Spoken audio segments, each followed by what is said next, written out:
warahmatullahi wabarakatuh. Alhamdulillahi hamdan katsiran thayyiban mubarakan fih kama yuhibbu rabbuna wa yarda. Wassalatu wassalamu ala Rasulillahi wa ala alihi wa ashabihi wa man tabi'ahum bi ihsanin ila yaumiddin. Amma ba'd, ayyuhal ikhwah, jamaah salat subuh Masjid Babu Toba rahimakumullah. Puji syukur kita panjatkan kehadirat Allah Subhanahu wa taala atas segala limpahan rahmat dan karunia-Nya sehingga pada pagi hari ini kita dapat berkumpul bersama-sama di tempat yang insya Allah diberkahi ini untuk menjalankan kewajiban salat subuh berjamaah di masjid, dan insya Allah akan kita lanjutkan dengan mengkaji ayat-ayat Allah dan sunnah-sunnah Rasulullah Sallallahu Alaihi Wasallam. Salawat dan salam senantiasa tercurah kepada Nabi Muhammad Sallallahu Alaihi Wasallam, keluarga beliau, sahabat-sahabat beliau, dan seluruh pengikut beliau yang istiqomah di atas sunnah beliau hingga akhir zaman. Ayyuhal ikhwah, jamaah Masjid Babu Toba, insya Allah pada pagi hari ini narasumber kajian kita adalah Ustadz Abu Asma Andre dengan tema tanda amalan diterima oleh Allah Subhanahu wa taala. Untuk durasi kajian kurang lebih 1 jam ke depan, dan kemudian akan kita lanjutkan dengan sesi tanya jawab. Demikian yang dapat kami sampaikan. Wallahu a'lam bishawab. Wassalamualaikum warahmatullahi wabarakatuh. Tafadhol Ustaz.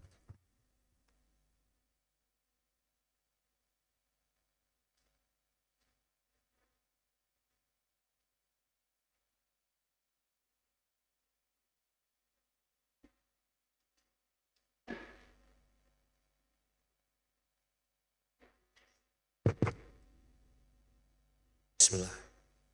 Assalamualaikum warahmatullahi wabarakatuh. Alhamdulillah.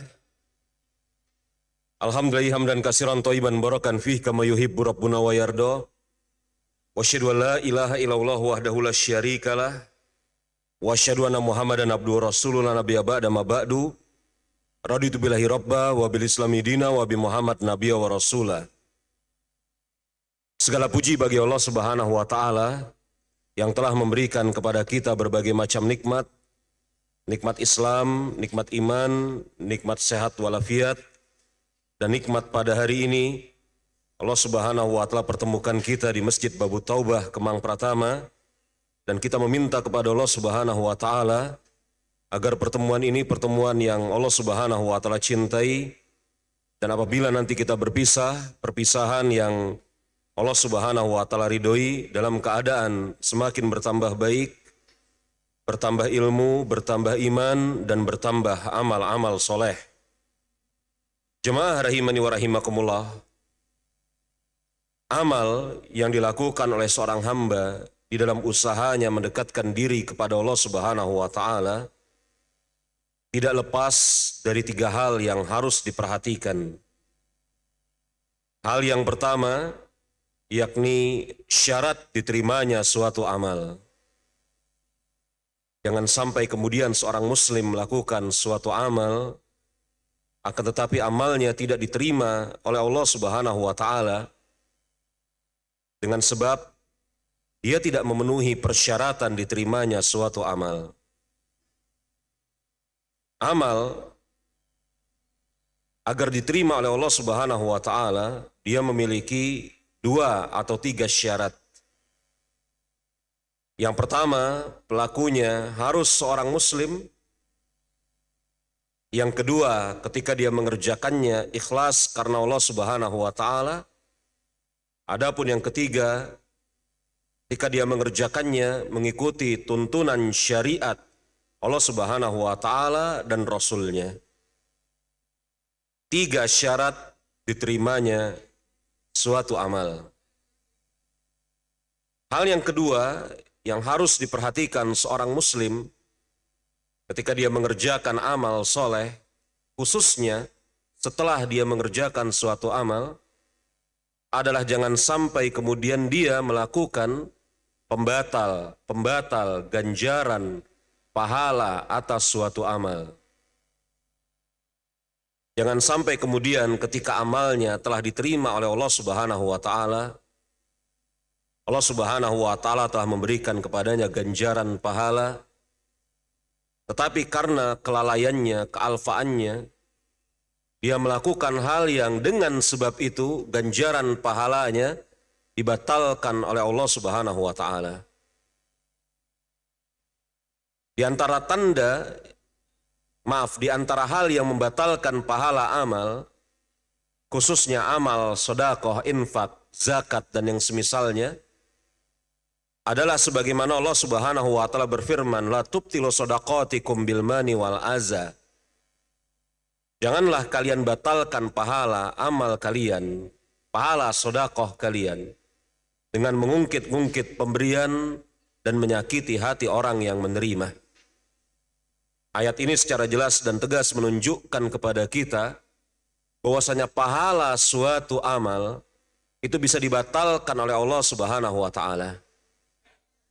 Dan alhamdulillah pada kesempatan Kamis pekan kemarin saya telah membahas pembatal-pembatal ganjaran pahala amal di masjid ini juga.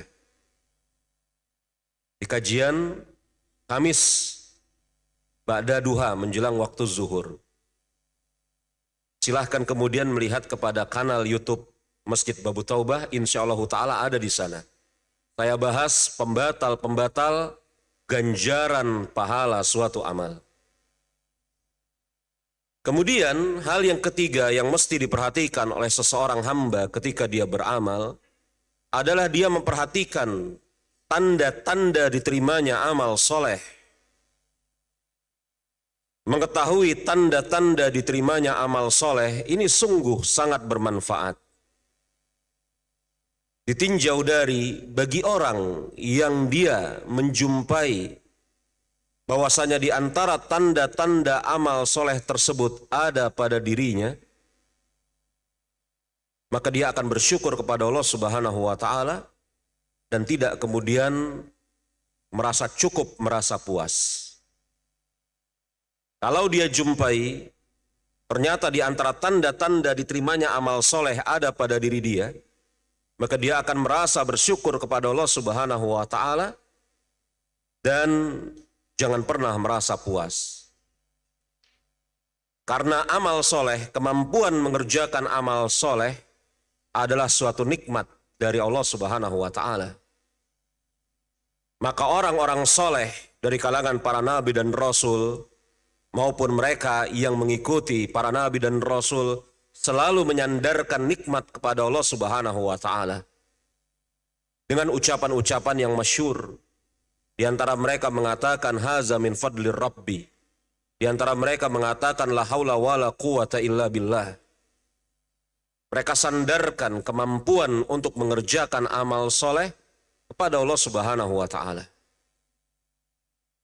Tapi andai kata na'udzubillah min zalik, ketika kemudian kita membaca tanda-tanda diterimanya amal soleh, ternyata tidak ada satupun pada diri kita, maka ini adalah sebagai bentuk agar kita bermuhasabah, memperbaiki diri, dan membenahi sesuatu yang kurang. Jemaah rahimani wa rahimakumullah, diterimanya suatu amal soleh, ini tanda kebaikan seseorang. Sebagaimana Ali bin Abi Thalib radhiyallahu anhu, beliau mengatakan, janganlah yang menjadi perhatianmu tentang sedikitnya amal. Makanya jemaah rahimani wa rahimakumullah, para tabi'in, semisal Imam Fudail bin Iyad, Abu Abdurrahman As-Sulami, ketika kemudian mensifati Abu Bakar As-Siddiq radhiyallahu anhu, mereka mengatakan Abu Bakar As-Siddiq tidaklah mendahului kita dengan banyaknya solat yang dia kerjakan. Tidaklah Abu Bakar As-Siddiq mengungguli kita dengan banyaknya jihad yang dia lakukan. Karena kalau kita buka fakta sejarah, maka Abu Bakar As-Siddiq radhiyallahu anhu berjihad itu tidak lebih dari sekitar 20 atau 30 kali. Dan sebagian tabi'in ada yang sampai berjihad lebih dari 60 kali. Tetapi Abu Bakar lebih utama dibanding mereka. Bukan karena banyaknya beliau mengerjakan amal soleh. Tetapi kata Abu Abdurrahman As-Sulami, yang mengungguli Abu Bakar di atas kita semua adalah sesuatu yang tertanam di dalam hatinya. Makanya Ali bin Abi Thalib radhiyallahu anhu mengatakan, janganlah yang menjadi perhatianmu tentang sedikitnya amal. Akan tetapi hendaknya yang menjadi perhatianmu adalah diterimanya amal. Karena na'udzubillah min zalik, seseorang yang beramal dengan amal yang banyak, capek, lelah dia mengerjakan suatu amal, akan tetapi kemudian amalnya tidak diterima oleh Allah Subhanahu wa taala, maka sungguh tidak membawa manfaat. Bukankah Allah Subhanahu wa taala mengatakan amilatun nasibah? Orang-orang ini beramal bahkan sampai tingkatan lelah, capek. Akan tetapi Allah Subhanahu wa taala sifatkan amal mereka tidak berguna. Maka seorang muslim yang menjadi fokusnya adalah konsentrasi di dalam beramal dan berusaha agar amal tersebut diterima oleh Allah Subhanahu wa taala, bukan semata-mata memperbanyak amal. Dan sungguh nikmat yang luar biasa apabila dia mampu memperbanyak amal dan bersamaan dengan itu juga memperbagus kualitas amal. Jadi kalau kemudian datang timbangan mana yang harus didahulukan, kualitas atau kuantitas amal, maka jawabannya jelas kualitas. Tetapi sungguh bagus, indah apabila seorang muslim mampu kemudian mengerjakan kuantitas amal yang sedemikian banyak sekaligus berkualitas. Karena tidaklah Allah Subhanahu wa taala menerima amal dari seorang manusia, seorang hamba, kecuali ini alamat bahwasanya hamba tersebut bertakwa. Sebagaimana Allah Subhanahu wa taala berfirman di dalam surat Al-Maidah ayat yang ke-97. Innama yattaqabbalullahu minal muttaqin. Dan sungguh Allah Subhanahu wa taala hanya, lafaz innama hanya, semata-mata Allah Subhanahu wa taala menerima amal dari siapa? Orang-orang yang bertakwa. Dan kita sama-sama tahu bahwasanya seseorang yang bertakwa maka akan dijauhi dari azab Allah Subhanahu wa taala. Nikmat yang luar biasa. Maka jemaah rahimani wa rahimakumullah, jangan kita menjadi seperti sebagian kaum muslimin yang perhatian mereka tertuju kepada amal semata-mata. Tetapi kemudian tidak memberikan perhatian yang cukup apakah amal tersebut diterima ataukah amal tersebut tidak diterima oleh Allah Subhanahu wa taala. Apakah yang dia lakukan adalah pembatal amal? Ataukah yang dia lakukan justru kemudian menjadikan amal itu langgeng, yang dengan sebab itu dia akan bergembira di hadapan Allah Subhanahu wa taala membawa ganjaran pahala amal tersebut. Maka jemaah rahimani wa rahimakumullah, di hadapan Anda telah ada suatu tulisan yang saya terjemahkan beberapa tahun yang lalu yang berjudul Tanda-tanda diterimanya amal soleh. Kalau kemudian sebagian Anda bertanya, bagaimana mungkin kita bisa mengetahui tanda diterimanya amal soleh? Bukankah amal soleh diterima atau tidak adalah hak prerogatif Allah Subhanahu wa taala? Semata-mata Allah Subhanahu wa taala yang menerima suatu amal atau tidak menerimanya. Lalu bagaimana kita bisa mengetahui amal tersebut diterima oleh Allah Subhanahu wa taala atau tidak? Maka para ulama telah berpayah-payah, bersusah-susah mencari keterangan dari Al-Quran maupun As-Sunnah, menggali, dan kemudian mereka mengumpulkan ternyata ada tanda-tanda diterimanya amal soleh berupa penjelasan secara langsung ataupun isyarat. Apa tanda-tanda diterimanya amal soleh? Yang pertama, tidak kembali melakukan dosa setelah melakukan ketaatan. Tidak kembali melakukan dosa setelah melakukan ketaatan. Apa yang saya terjemahkan adalah suatu tulisan, saya tidak tambah, saya tidak kurang, saya tidak tambahkan, saya tidak kurangi. Tetapi bagus sekali apabila pada poin yang pertama ini tidak kembali melakukan dosa setelah melakukan ketaatan. Mungkin kita bisa berikan beberapa dalil. Di antaranya dalil yang masyhur, yang sering kita baca di dalam Al-Quranul Karim. Ketika Allah Subhanahu wa Ta'ala menjelaskan ganjaran atas perbuatan baik. Ganjaran atas perbuatan baik bukan seorang hamba melakukan perbuatan buruk setelahnya. Tetapi andai kata perbuatan tersebut adalah perbuatan yang baik, maka niscaya ganjarannya adalah perbuatan baik berikutnya. Hal jaza'u ihsan ilal ihsan. Masyhur ayat ini ya. Banyak sekali kita jumpai di dalam Al-Quranul Karim. Bukankah ganjaran atas perbuatan baik adalah kebaikan yang lain? Maka kalau kemudian kita mengerjakan suatu amal soleh, dan bersamaan dengan itu Allah Subhanahu wa Ta'ala bukakan kepada kita pintu-pintu untuk mengerjakan amal soleh yang lain, ini tanda yang sangat kuat bahwasanya amal soleh yang sebelumnya diterima oleh Allah Subhanahu wa Ta'ala. Dan sebaliknya, na'udzubillah min zalik, apabila seseorang mengerjakan suatu perbuatan baik, tetapi perbuatan baiknya tidak memberikan ganjaran, dimudahkan atasnya untuk mengerjakan perbuatan baik berikutnya. Ini tanda perbuatan baik yang sebelumnya tidak diterima atau sia-sia. Bukankah kemudian sholat yang benar, betul-betul benar, yang dihayati, yang membawa pengaruh atas seorang muslim, adalah sholat yang bisa mencegah seorang muslim dari mengerjakan perbuatan keji dan munkar.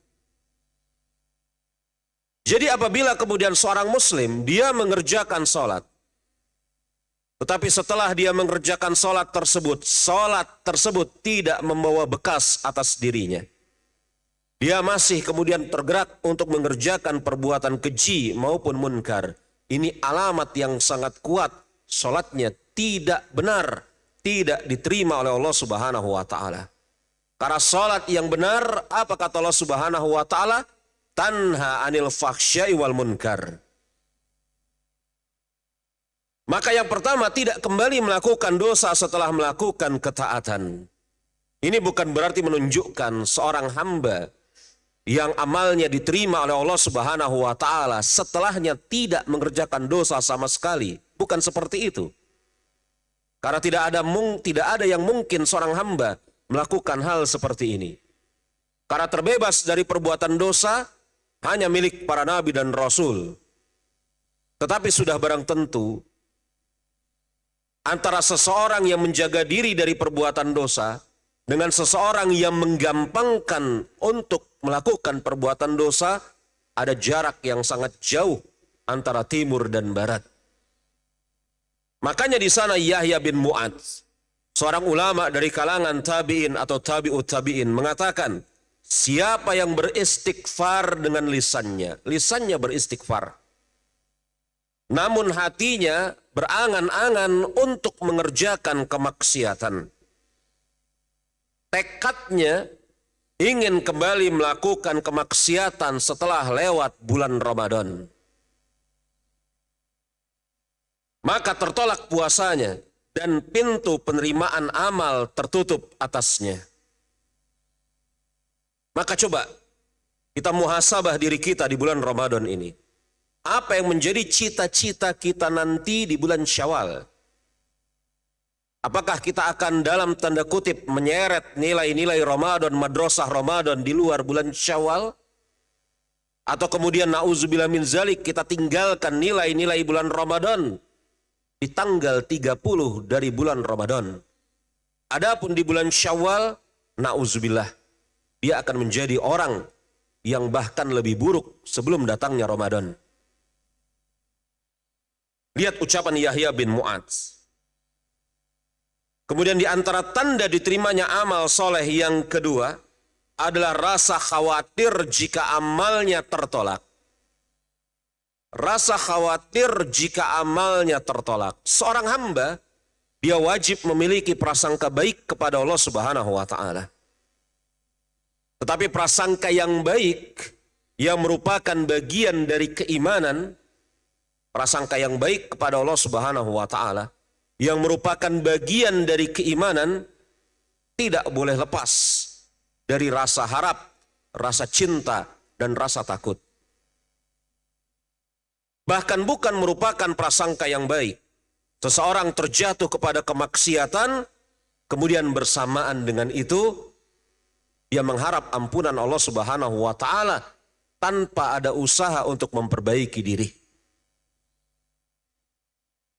Maka di antara bentuk keimanan seorang hamba, dia menyeimbangkan antara rasa harap amalnya diterima dan rasa takut amalnya tertolak.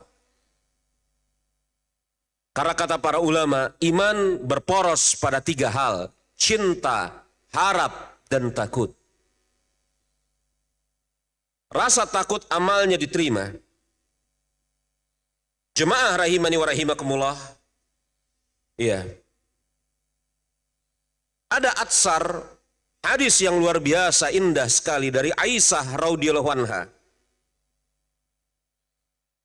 Aisyah radhiyallahu anha pernah suatu hari bertanya kepada Rasulullah sallallahu alaihi wasallam tentang ayat wallazina yu'tuna ma'ata wa qulubuhum wajillah, dan orang-orang yang memberikan apa yang mereka berikan dalam keadaan hati mereka takut. Jadi ada suatu orang, ada suatu kelompok manusia yang memberikan apa yang mampu mereka berikan berupa amal-amal soleh, berupa zakat, infak, sodakoh, berupa perbuatan-perbuatan baik. Tetapi kemudian hati mereka takut. Maka perkataan orang-orang yang memberikan apa yang telah mereka berikan dalam keadaan hati mereka takut, ini membingungkan Aisyah radhiyallahu anha. Dalam keadaan hati mereka takut. Dengan sebab apa hati mereka takut? Apakah mereka memberikan sesuatu apa yang mereka berikan dalam keadaan hati mereka takut karena mereka takut dihukum dengan sebab mengerjakan kemaksiatan sebelumnya? Inilah yang ada di benak Aisyah radhiyallahu anha. Dan itulah yang mengalir di atas tabiat fitrah kita. Kalau kemudian kita akan dihukum, bukankah hati kita merasa takut? Dan kalau kemudian dilanjutkan pertanyaannya, mengapa seseorang dihukum? Maka besar kemungkinan karena dia melanggar suatu aturan. Ini yang membingungkan Aisyah radhiyallahu anha. Aisyah bertanya, apakah mereka adalah orang-orang yang suka meminum khamar dan suka mencuri? Dalam arti mereka takut karena takut dihukum ya Rasulullah.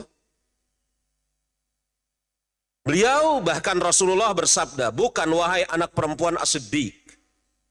Akan tetapi mereka adalah orang yang berpuasa. Orang yang sholat, orang yang sodakoh. Berarti mereka rasa takutnya bukan karena habis mengerjakan perbuatan keburukan, bukan.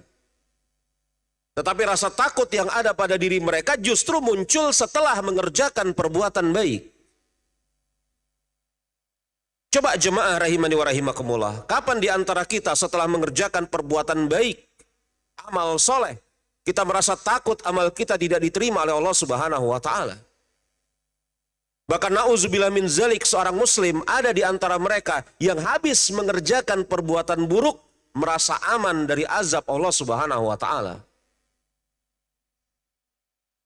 Tidak wahai anak as-siddiq, kata Rasulullah kepada Aisyah, mereka itu bukan orang yang baru mengerjakan perbuatan buruk.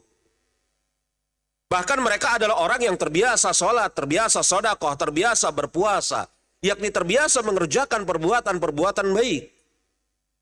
Akan tetapi mereka khawatir amal mereka tidak diterima oleh Allah Subhanahu wa taala.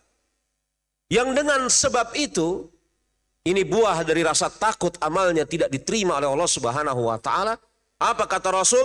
Mereka itulah orang-orang yang bersegera di atas kebaikan.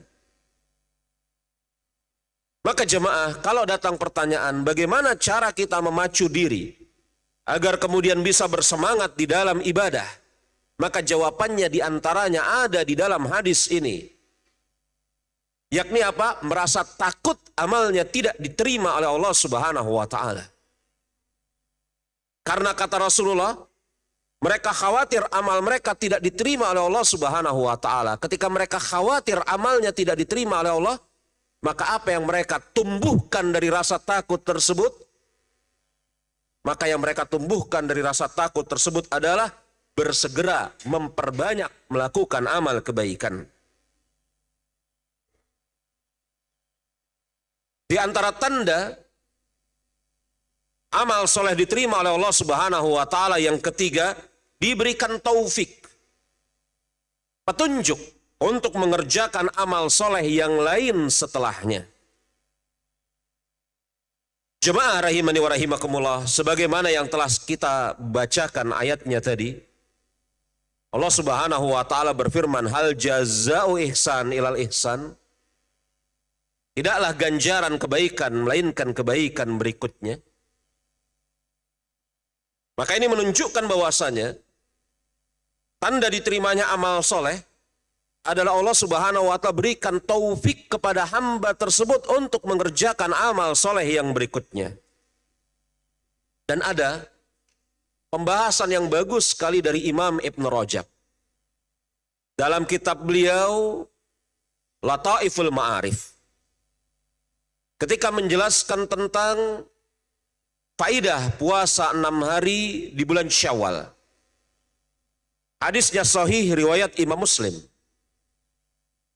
Bahwasanya Nabi kita Nabi Muhammad alaihi salatu wasallam bersabda, man shoma Ramadan, siapa yang berpuasa Ramadan, tsumma atba'u sittati ayyami minasyawal, kemudian dia mengikuti puasa Ramadan tersebut dengan berpuasa 6 hari di bulan Syawal, seakan-akan dia berpuasa selama setahun. Hadis ini jelas menunjukkan kepada kita keutamaan puasa 6 hari di bulan Syawal. Hadis ini juga menunjukkan kepada kita keutamaan apa? Puasa 6 hari di bulan Syawal dan ganjarannya. Dan puasa 6 hari di bulan Syawal tidak wajib berturut-turut. Dan sebaiknya puasa 6 hari di bulan Syawal dikerjakan setelah seseorang menyelesaikan puasa Ramadannya.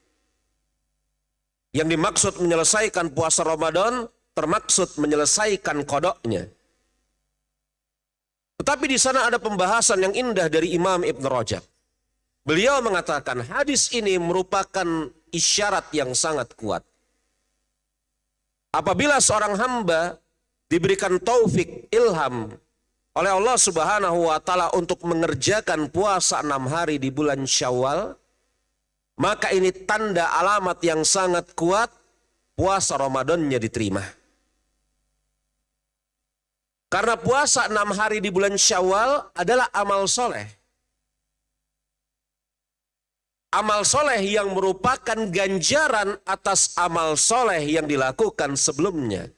Al jaza'u ihsan ilal ihsan. Maka seseorang yang mengerjakan kebaikan, andai kata kebaikan tersebut diterima oleh Allah Subhanahu wa Ta'ala, maka sudah barang tentu jemaah rahimani wa rahimakumullah, akan Allah Subhanahu wa Ta'ala mudahkan baginya untuk mengerjakan kebaikan-kebaikan yang berikutnya. Kemudian di antara tanda diterimanya amal soleh yang keempat, menganggap kecil amalnya dan tidak tertipu dengannya. Ini sungguh sangat terkait dengan tanda yang kedua. Orang-orang yang merasa takut amalnya tidak diterima oleh Allah Subhanahu wa Ta'ala, yang dengan sebab itu rasa takutnya membuahkan hasil, dia bersegera untuk mengerjakan amal berikutnya. Dia anggap kecil amalnya. Apalagi kalau kemudian dia perhatikan nikmat yang Allah Subhanahu wa Ta'ala berikan kepadanya. Jemaah, belum lama setahun, 2 tahun yang lalu, masjid-masjid kita ini sepi. Khususnya 2 tahun yang lalu, kita mengerjakan sholat taraweh di rumah, bahkan sholat Jumat di rumah. Apa maksud saya mengungkapkan kalimat ini? Ini nikmat yang sungguh sangat luar biasa pada tahun ini. Yakni Allah Subhanahu wa Ta'ala berikan kepada kita kemampuan untuk mengerjakan amal soleh, berkumpul bersama kaum muslimin di masjid, rumah-rumah Allah. Kalau kemudian na'udzubillah min zalik, terlintas di benak kita bahwasanya yang kita kerjakan pada tahun 1443 Hijriah, 2022, bulan Ramadan tahun ini, sungguh sangat banyak ganjaran pahalanya. Mungkin ada di antara Anda yang sudah mendaftar untuk umroh iktikaf. Mungkin ada di antara Anda yang sudah berniat untuk memberikan makan bagi orang-orang yang iktikaf di masjid. Mungkin ada di antara Anda yang sudah menyelesaikan khatam Al-Quranul Karim. Ada yang ini, ada yang itu. Amal-amal soleh yang sungguh luar biasa bagusnya. Kalau kemudian ada di bayangan Anda bahwasanya itu sungguh sangat banyak, maka perhatikan satu saja nikmat Allah Subhanahu wa Ta'ala, yakni Allah Subhanahu wa Ta'ala selamatkan Anda sampai hari ini masih hidup. Coba, Allah Subhanahu wa Ta'ala selamatkan kita semua sampai hari ini masih hidup. Betapa mencekamnya tahun 2020. Betapa mencekamnya tahun 2021. Betapa banyak di antara kita yang kehilangan saudara, anak, istri, suami, orang tua, karib, kerabat, teman, tetangga. Maka nikmat yang sungguh sangat luar biasa Allah Subhanahu wa Ta'ala selamatkan kita dari keadaan tersebut. Maka kemudian kita masih merasa apa yang kita lakukan di tahun ini, tahun-tahun yang akan datang, itu sungguh sangat banyak di hadapan Allah Subhanahu wa Ta'ala. Makanya jemaah rahimani wa rahimakumullah, para sahabat, diantaranya Ibnu Mas'ud, diantaranya Mu'adz bin Jabal, semoga Allah Subhanahu wa Ta'ala meridhoi mereka semua, ketika mensifatkan siapa mukmin dan ketika mensifatkan siapa munafik, maka apa kata mereka semua? Seorang mukmin adalah seseorang yang kemudian melihat, ya, seorang mukmin adalah seseorang seperti dia duduk bernaung di bawah bayangan suatu gunung dan dia khawatir tertimpa gunung tersebut. Adapun orang-orang munafik, kata mereka, adalah seseorang yang kemudian melihat perbuatan dosa dan maksiatnya seakan-akan seperti seekor lalat yang hinggap di ujung hidung dan kemudian dia halau dengan kedua tangannya. Seorang mukmin adalah seseorang yang duduk bernaung di sebuah bayangan gunung dan dia menganggap gunung itu adalah perbuatan dosa-dosanya dan dia khawatir tertimpa dengan itu. Lihat jemaah rahimani wa rahimakumullah, anggap kecil amal yang kita kerjakan. Anggap sedikit amal yang kita kerjakan dan jangan tertipu. Apalagi kalau kita nisbahkan kepada yakni nikmat yang Allah Subhanahu wa Ta'ala berikan kepada kita semua. Tanda amal soleh diterima oleh Allah Subhanahu wa Ta'ala yang kelima adalah dia mencintai ketaatan dan membenci kemaksiatan. Kalau dia sedang mengerjakan amal soleh dan ada rasa nikmat ketika dia mengerjakan amal soleh, tidak terbebani, dia cinta terhadap amal soleh tersebut. Dan sebaliknya, apabila dia melakukan kemaksiatan atau terjatuh kepada kemaksiatan, dia gelisah, hatinya tidak tenang. Maka ini tanda bahwasanya apa? Dia adalah orang yang baik. Amal soleh yang dia kerjakan diterima oleh Allah Subhanahu wa Ta'ala insya Allah. Kita tidak ragukan sedikit pun juga bahwasanya di antara orang yang sholatnya diterima oleh Allah Subhanahu wa Ta'ala adalah Nabi kita. Saya tidak katakan sholat yang diterima dari kalangan manusia hanya sholatnya Rasulullah. Saya tidak katakan begitu. Tetapi kita tidak ragukan bahwasanya di antara orang yang sholatnya diterima oleh Allah Subhanahu wa Ta'ala adalah sholatnya Rasulullah. Maka menjadi kewajiban atas orang-orang setelah beliau ketika menginginkan sholatnya diterima oleh Allah Subhanahu wa Ta'ala, mengikuti tata cara sholat beliau. Shallu kama ra'aitumuni usolli, kata Rasulullah. Kembali kepada apa yang sedang kita bahas, maka lihat bagaimana Rasulullah, Nabi kita Nabi Muhammad alaihi salatu wassalam, ketika mengerjakan sholat, beliau merasakan kenikmatan yang luar biasa. Beliau katakan kepada Bilal, sudah barang tentu pada saat itu yang namanya jam tidak ada, dan yang memberitahu masuknya waktu sholat hanya Rasulullah. Karena masuknya waktu sholat, itu tidak bisa ditentukan berdasarkan akal semata-mata. Rasulullah yang memberikan tahu kepada para sahabat, diantaranya Bilal, hari ini, jam ini, saat ini masuk waktu sholat. Apa kata Rasulullah kepada Bilal? Qum ya Bilal, bangun Bilal, azan, arihni bis sholah, jadikan kegembiraan istirahatku di dalam sholat. Yakni beliau merasa nikmat mengerjakan amal soleh berupa sholat. Ini tanda sholatnya diterima. Sebagaimana apabila seseorang kemudian dia berzikir, beristighfar, bertasbih, bertakbir, berdoa, memuji Allah Subhanahu wa Ta'ala dan yang semisalnya. Apabila kemudian itu semua diterima oleh Allah Subhanahu wa Ta'ala, maka perhatikan bagaimana keadaan hatinya. Apakah hatinya tenang atau semakin menjadi gelisah? Dan jemaah ingat, saya berikan kepada Anda suatu peringatan. Tidak setiap seseorang yang hatinya tenang ketika mengerjakan suatu amal, maka ini menunjukkan apa? Amalnya diterima. Tidak seperti itu. Makanya di awal saya sampaikan sebelum membahas tanda-tanda diterimanya amal soleh, yakni syarat suatu amal diterima oleh Allah Subhanahu wa Ta'ala.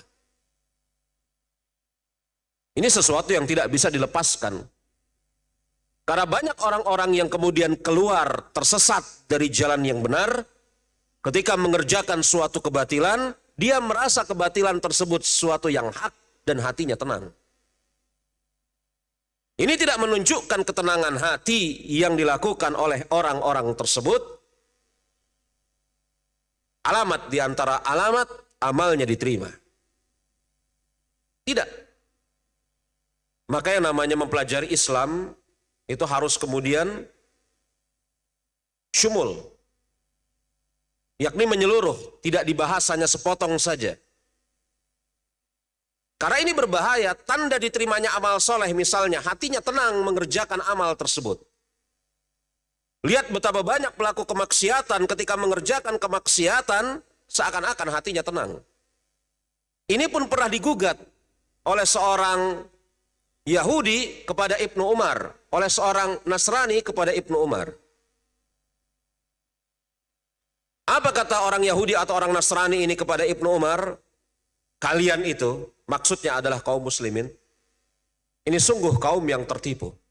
Kok bisa begitu kata Ibnu Umar? Ini pembicaraan saya saja ya. Redaksinya tidak seperti ini. Kok bisa begitu kata Ibnu Umar? Kalian adalah suatu kaum yang berusaha mencari cara untuk khusyuk di dalam beramal. Dan kalian sulit untuk mendapatkannya. Lalu kata Ibnu Umar, sedangkan kami, yakni Yahudi dan Nasrani, ini bisa khusyuk di dalam beramal. Tidakkah engkau perhatikan, kami bisa menangis di dalam sinagog kami? Dia katakan bahwasanya menangis ketika beribadah. Versi dia, itu tanda khusyuk. Begitu kan maksudnya? Apa kata Ibnu Umar dalam jawaban yang sungguh sangat mencengangkan? Jelas kami kaum muslimin, sampai hari kiamat, ditakdirkan oleh Allah Subhanahu wa Ta'ala untuk memiliki musuh abadi, yakni syaitan. Adapun kalian, maka setan tidak berhajat mengganggu sahabatnya. Luar biasa ucapan Ibnu Umar. Yakni apa? Setan tidak berhajat mengganggu mereka kalau telah menjadi sahabat mereka. Makanya kalau Anda perhatikan ada orang-orang yang melakukan kezoliman, kemaksiatan, tenang kelihatannya, maka ketenangan tersebut bermuncul dari syaitan, na'udzubillah min dzalik. Di masjid ini juga saya sudah pernah bahas beberapa waktu yang lalu, siapakah orang yang paling zolim di sisi Allah Subhanahu wa Ta'ala. Sebagian orang-orang yang melakukan kezoliman nampaknya tenang. Maka jemaah, seseorang yang kemudian dia berzikir, beristighfar, betul-betul zikir dan istighfarnya itu benar, maka akan berbuah ketenangan hati. Sebagaimana Allah Subhanahu wa Ta'ala berfirman di dalam surat Ar-Ra'd ayat yang ke-28. Allazina amanu wa tatmainu qulubuhum bizikrillah. Ala bizikrillah tatmainul qulub. Orang-orang yang beriman dan hati mereka menjadi tentram dengan mengingat Allah. Jadi buah dari amal soleh apabila diterima akan menjadikan hati tentram, akan menjadikan kemudian ketenangan, akan kemudian menimbulkan kelezatan atas orang yang mengerjakannya. Makanya kemudian Allah Subhanahu wa Ta'ala mengatakan, ingatlah hanya dengan mengingat Allah, hati menjadi tentram. Bapak Ketua DKM, sampai jam berapa ini? Berikan isyarat ke saya ya. Saya kalau tidak diberikan isyarat terus ini.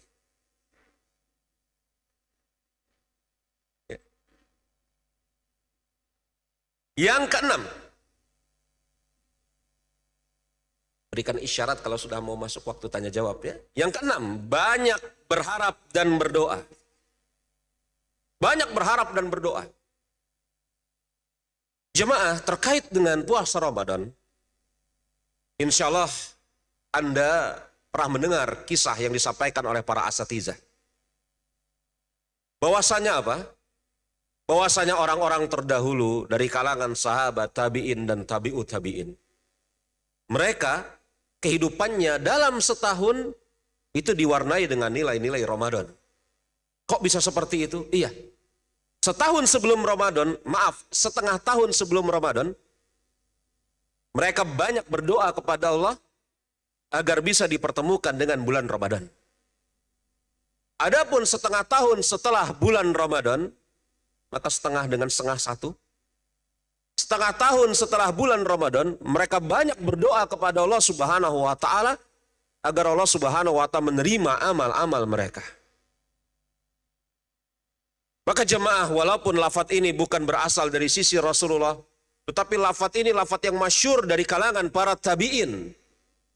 Ketika selesai bulan Ramadan, mereka memperbanyak doa dengan berdoa dan saling mengucapkan selamat. Semoga Allah Subhanahu wa Ta'ala menerima amal kami dan amal kalian. Taqabbalallahu minna wa minkum. Ini bukan hadis Rasulullah, tetapi ini ucapan yang masyhur dari kalangan tabi'in. Dari Hasan al-Basri, Abdullah ibn Mubarak dan yang lainnya. Ada kisah yang sangat menarik sekali tentang kisah Allah Subhanahu wa Ta'ala perintahkan Nabi Ibrahim untuk membangun Ka'bah. Sebenarnya Ka'bah itu pertama kali bukan dibangun oleh Nabi Ibrahim, tetapi oleh Nabi Adam alaihi salam. Hadisnya sahih, riwayat Imam Bukhari dan Imam Muslim. Saya punya suatu tulisan yang berjudul 40 hadis sahih tentang keutamaan masjid dan memakmurkannya. Dan di dalam tulisan tersebut saya bawakan hadis yang menjelaskan bahwasanya Rasul bersabda, yang pertama kali membangun Ka'bah itu adalah Nabi Adam alaihissalam. Kemudian Ka'bah makin lama makin rusak kemakan zaman. Maka kemudian Allah Subhanahu wa Ta'ala wahyukan, perintahkan kepada Nabi Ibrahim untuk merenovasinya. Bahkan Allah Subhanahu wa Ta'ala, kata para ulama, mewahyukan kepada Ibrahim bentuk bangunannya. Bukan hanya bentuk bangunannya. Allah Subhanahu wa Ta'ala wahyukan kepada Ibrahim dan anaknya Ismail di mana letak batu-batunya. Bayangkan.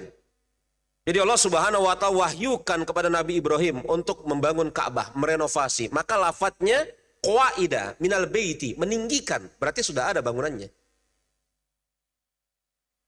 Batu-batunya dari mana? Allah wahyukan. Bentuk ukurannya seperti apa? Allah wahyukan. Maka setelah selesai Nabi Ibrahim membangun Ka'bah bersama Nabi Ismail, dia beranjak menjauh dari arah Ka'bah, berdiri di suatu tempat yang kita kenal sebagai Maqam Ibrahim. Menghadap ke Ka'bah sambil kemudian berdoa. Yang doanya Allah Subhanahu wa taala abadikan dalam Al-Baqarah 127. Rabbana taqabbal minna innaka antas samiul alim.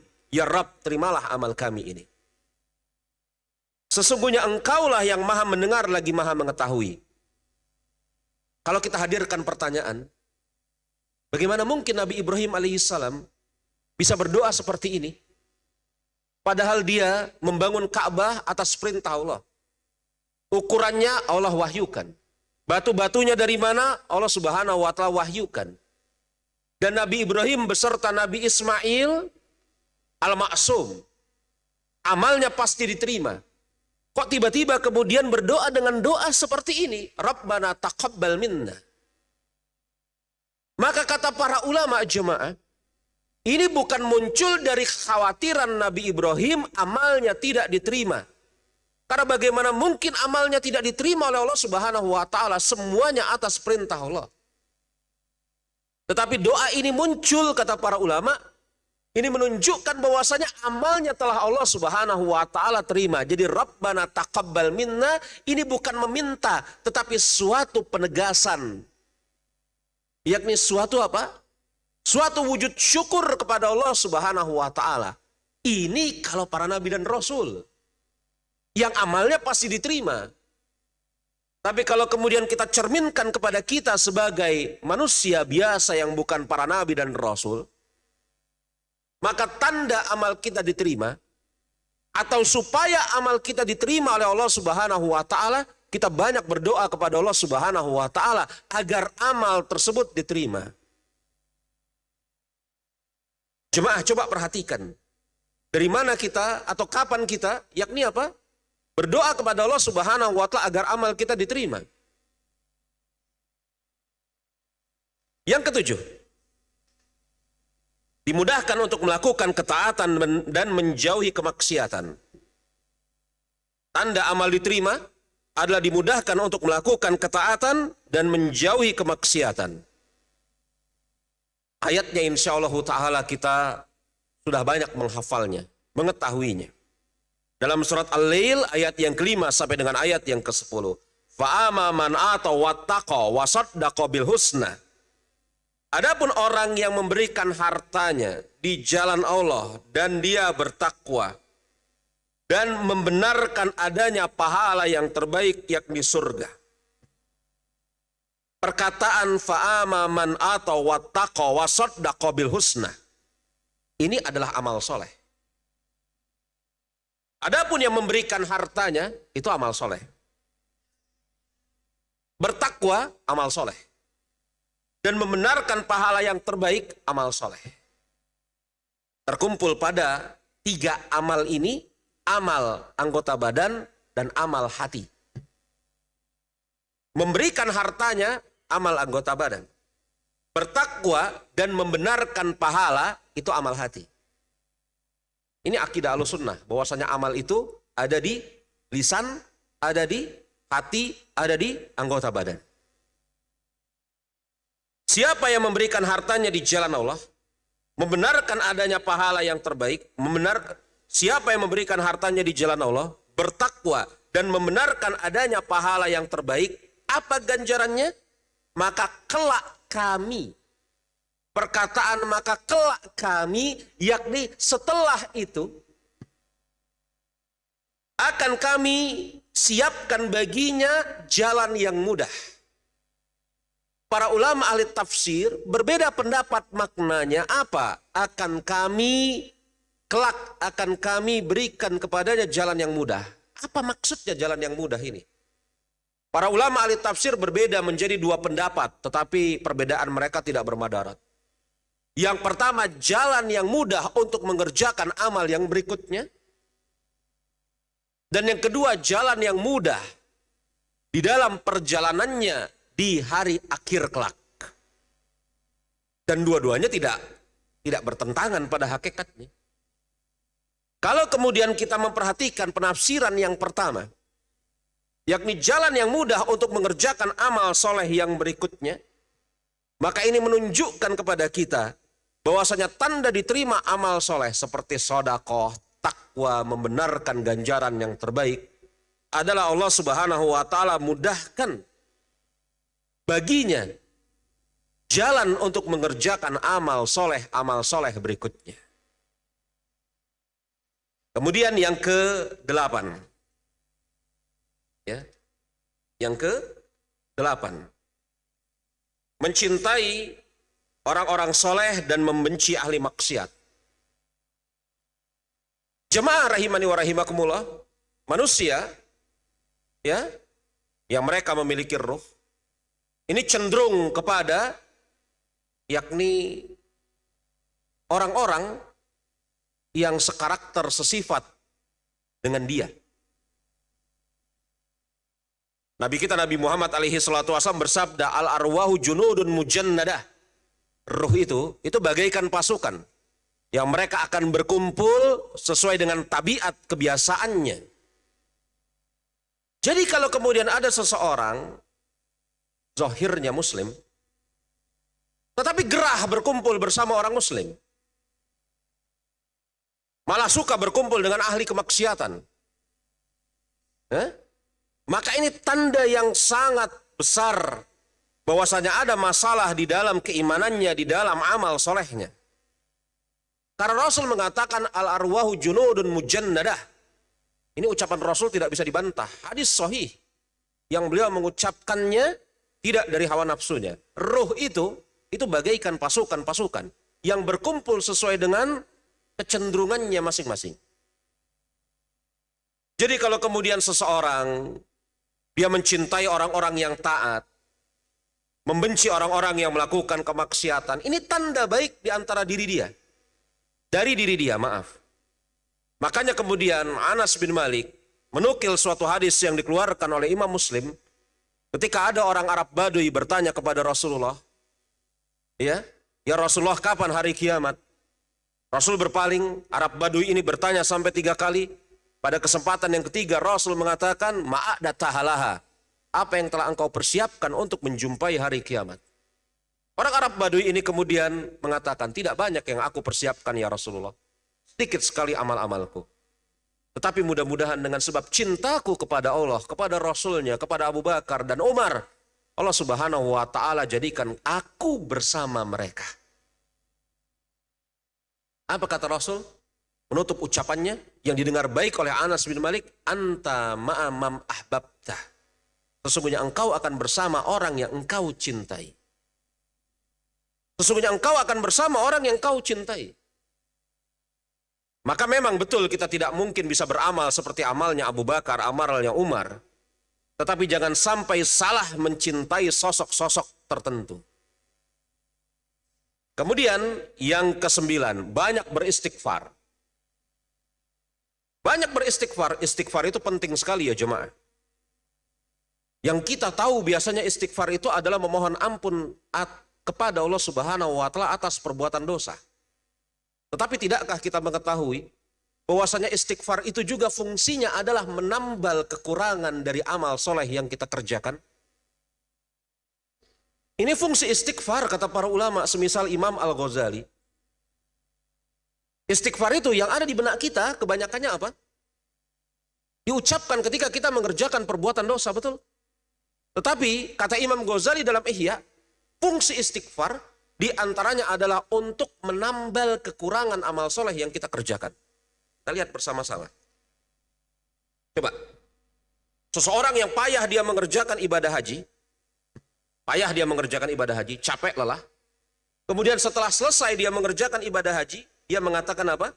Allah Subhanahu wa Ta'ala mensyariatkan apa? Tsumma afidu min haitsu afadan nasi wastaghfirullah. Kemudian bertolaklah kamu dari tempat bertolaknya orang banyak, yakni Arafah. Maka mohonlah ampun kepada Allah. Seseorang yang habis mengerjakan salat malam, Maka apa kata Allah Subhanahu wa taala? Wabil ashari hum yastaghfirun. Adapun di waktu sahur mereka banyak beristighfar. Nabi kita Nabi Muhammad alaihi salatu wassalam dalam perjalanan dakwahnya 23 tahun. Capek, lelah, letih. Dimusuhi oleh sekian banyak manusia. Jihad yang sekian puluh kali beliau lakukan. Semuanya atas tuntunan dan bimbingan Allah Subhanahu wa taala. Ketika Fathul Mekah, apa yang Allah Subhanahu wa taala firmankan kepada nabinya? Iza ja'an nasrullahi wal fath wa ra'aitan nasa yadkhuluna fi dinillahi afwaja fasabbih bihamdi rabbika wastaghfir innahu kana tawwaba. Apabila telah datang pertolongan dari Allah dan kamu lihat manusia masuk ke dalam agama Allah dengan cara berbondong-bondong, maka bertasbihlah engkau. Mohon ampunlah kepadanya, sesungguhnya dia maha penerima taubat.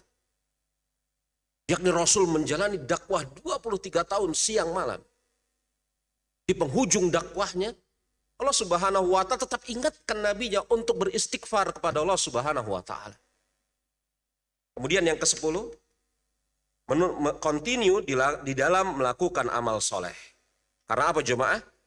Di antara tanda amal soleh itu diterima adalah seorang hamba melakukan amal soleh berikutnya dan dia continue melakukan amal soleh tersebut. Hamba yang paling dicintai oleh Allah Subhanahu wa taala adalah hamba yang mampu mengerjakan amal soleh pada setiap keadaan, setiap waktu. Makanya Nabi kita Nabi Muhammad alaihi salatu wasallam mengatakan ahabbul a'mal ilallahi atwamuha wa in qallah.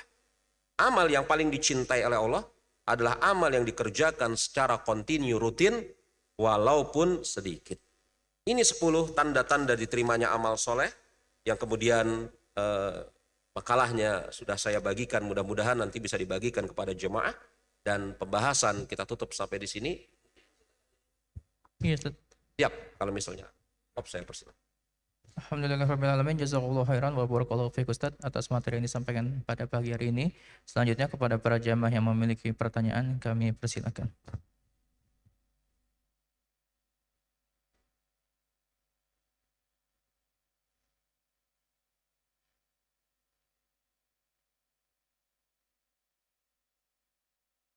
Assalamualaikum Ustaz. Kebetulan saya Waalaikumsalam warahmatullahi wabarakatuh. mentadaburi mana takwa itu Ustaz. Orang takwa itu selalu disandingkan dengan wal khaufu malaihim wa yahjanun. Atau orang yang istiqomah wal takhaufu wa tahjanun. Nah, takwa itu juga artinya apakah wal khaufu malaihim wa yahjanun itu Ustaz itu secara otomatis orang takwa itu akan tentram tadi takwa itu tenang itu saja. Tapi secara substansi saya lihat itu apakah sebab itu hanya saya lihat terlihat pada ustadz-ustadz aja ya, banyak yang sekarang itu agak sulit kita dapati ustadz. Jadi munculnya tawadu tawadu juhud ustadz ya. Nah, itu kan bukan tak bisa dipelajari seperti itu. Itu automatically ustadz. Nah, itu ada teruji terukur tentang ajaran Islam. Terus orang takwa itu diberikan furqan. Sedangkan di dunia ini kalau lihat dari dalil dan realitas ada dua ilmu. Ilmu dari alam semesta yang dikatakan alif lam mim jalikal kitabu la rabi hudalil ya murabihim. Artinya ilmu dari alam semesta yang datang dari ada ilmu yang dari asal manusia itu bersifat. Maaf Pak, pertanyaannya aja Pak, langsung Pak. Biar jelas Pak, ini masalah ilmu. Jadi ada ilmu filsafat Ustaz ya. Nah, ini sekarang orang tidak bisa membedakan antara ilmu yang datang di dunia ada dari alam semesta, sehingga tidak bisa furqannya sedikit sekali yang kita lihat manusia, hingga saya terlihat hanya pada para ustadz aja. Gimana Ustaz? Iya, saya berulang kali mungkin sudah pernah saya sampaikan juga di sini, bahwasanya yang namanya takwa, zuhud, qanaah, itu bukan sesuatu yang dicari dari awal, tetapi dia merupakan suatu buah dari amal soleh. Dia bukan sesuatu yang dicari. Kita ambil contoh satu lah, takwa ya, pembahasan tentang zuhud, pembahasan tentang qanaah, ini suatu saat lah kita bahas. Karena juga terkadang sebagian orang kemudian beranggapan salah terhadap zuhud ini. Zuhud identik dengan kemiskinan. Siapa bilang? Tidak seperti itu. Zuhud tidak identik dengan kemiskinan, tidak identik dengan pakaian compang-camping. Siapa di antara Anda yang berani mengatakan bahwasanya Nabi Sulaiman bukan hamba sosok yang zuhud? Padahal seluruh kekayaan di muka bumi ini Allah Subhanahu wa taala tundukkan bagi Nabi Sulaiman. Saya challenge, ada di antara Anda yang berani mengatakan Nabi Sulaiman tidak zuhud? Ayo. Nah, ini pembahasan lain lah ya, insya Allah ya, pembahasan lain ini. Jadi zuhud tidak identik dengan kemiskinan. Bahkan bisa jadi orang yang kaya itu zuhud, orang yang miskin tidak zuhud, bisa jadi. Nah, ini pembahasan yang lain. Saya ambil contoh satu, sebagaimana saya katakan tadi yang namanya takwa, zuhud, qanaah, itu segala macam, itu bukan sesuatu yang kita cari dari awal. Tetapi dia merupakan buah dari amal soleh. In case satulah kasus takwa. Apa kata Allah Subhanahu wa taala? Kutiba alaikumusiyam kama kutiba alal ladzina min qablikum la'allakum tattaqun. Diwajibkan atas kalian berpuasa sebagaimana diwajibkan atas umat-umat sebelum kalian agar kalian bertakwa. Ini menunjukkan takwa adalah buah dari puasa. Kan begitu? Takwa adalah buah dari puasa. Jadi seseorang yang berpuasa dengan puasa yang benar sesuai dengan syariat, maka dia akan mendapatkan buah dari puasanya, di antaranya takwa, bukan hanya, tetapi di antaranya takwa. Dan dengan ketakwaan tersebutlah dia bisa membedakan mana yang benar, mana yang salah. Ketakwaan itulah yang kemudian membuahkan sesuatu yang lain, yakni furqan. Maka ini lingkaran. Furqan itulah yang kemudian menuntun dia untuk mengerjakan amal kebaikan. Amal kebaikan itu akan berbuah takwa. Takwa itu akan menuntun dia untuk membedakan mana kebaikan, mana keburukan. Terus lingkar. Tidak ada titik akhir. Karena titik akhir dari perjalanan hidup manusia adalah kematian. Maka kalau kemudian ada yang mengatakan, saya tidak perlu beramal lagi karena saya sudah mencapai tingkatan derajat tertentu. Ini dusta. Kenapa kamu tidak sholat? Oh, saya sudah sampai tingkatan makrifat. Ini dusta. Kalau dia betul-betul telah sampai kepada tingkatan makrifat, seharusnya tingkatan makrifat yang dia miliki menuntun dia untuk mengerjakan amal berikutnya. Kan begitu? Nah, kalau kemudian ada orang yang tidak bisa membedakan mana yang baik, mana yang buruk, yakni furqannya hampir tidak ada, maka bisa kita urut ke belakang. Jangan-jangan hamba ini telah terjatuh kepada tindakan pelanggaran. Sehingga tidak Allah Subhanahu wa ta'ala berikan kepada dia cahaya berkas ketakwaan. Lalu kenapa dia tidak Allah berikan ketakwaan? Jangan-jangan dia meremehkan amal soleh. Urut saja ke belakang. Nah begitu Pak. Ini jawaban ringkasnya. Enggak ringkas sebenarnya ya, jadi panjang juga. Ada lagi? Terakhir Pak Yusra.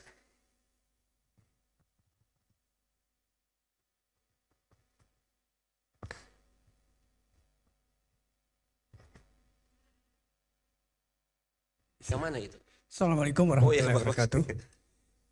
Pak Ustadz mohon pencerahannya kaitannya dengan materi tadi bahwa amal itu bisa diukur apakah diterima atau tidak diterima.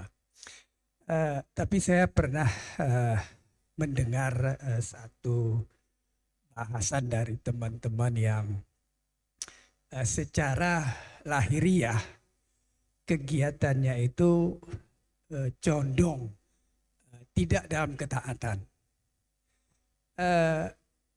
Pernah suatu kejadian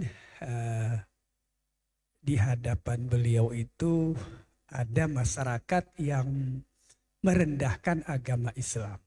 Merendahkan apa Pak? Agama Islam, Ya. artinya merendahkan. Jadi beliau langsung bereaksi. Kalau agama saya kamu hina, nyawa saya taruhannya. Walaupun sholat saya itu tidak sempurna seperti yang seharusnya. Nah ini kira-kira bagaimana nih Pak Ustadz? Jadi di satu pihak dia ibadahnya mengaku tidak sempurna. Tapi kalau agamanya dihina, dia rela berkorban jiwa. Terima kasih. Assalamualaikum warahmatullahi wabarakatuh. Waalaikumsalam warahmatullahi wabarakatuh. Ini pertanyaan Bapak, ini pertanyaan yang bagus sekali. Ini fenomena semuanya termaksud kita Pak. Jadi kaum muslimin, orang per orangnya maksud saya, tidak ada yang sempurna dari seluruh sisinya. Iya kan? Kaum muslimin, orang per orangnya tidak ada yang sempurna dari seluruh sisinya. Kesempurnaan yakni al-maksum itu hanya pada diri para nabi dan rasul. Jadi ada seseorang yang lebih di titik ini, kurang di titik yang lain. Ada sebagian yang lebih di titik itu, kurang di titik yang lain. Betul ya? Maka kalau kemudian kasus yang seperti Bapak tanyakan tadi, ada seseorang yang ya dalam amal ibadah biasa-biasa saja, bahkan cenderung terjatuh kepada kemaksiatan. Tetapi ketika agamanya kemudian disinggung, dia rela kemudian mengorbankan nyawanya. Maka untuk orang seperti ini, dia kurang di titik ibadah, lebih di titik giroh semangat membela agama Islam. Orang seperti ini tidak boleh kita lemahkan. Sebagaimana kalau keadaan itu ada pada diri kita, kita jangan lemah. Dalam artian apa? Kita perbaiki kaum muslimin ini, makanya Rasul katakan, ya suduhu ba'duhum ba'don. Kaum muslimin ini lemah kalau berdiri satu persatu. Maka mereka saling menguatkan satu dengan yang lain. Kan begitu? Itu saudara-saudara kita memang lemah mungkin di dalam ibadahnya. Tetapi di dalam giroh semangat membela agama Islamnya bagus. Maka benahi kelemahan ibadah mereka. Siapa yang punya tanggung jawab membenahi kelemahan ibadah mereka? Kita semua. Iya toh Pak? Sebagaimana kalau kemudian saya misalnya lemah di dalam girohnya misalnya.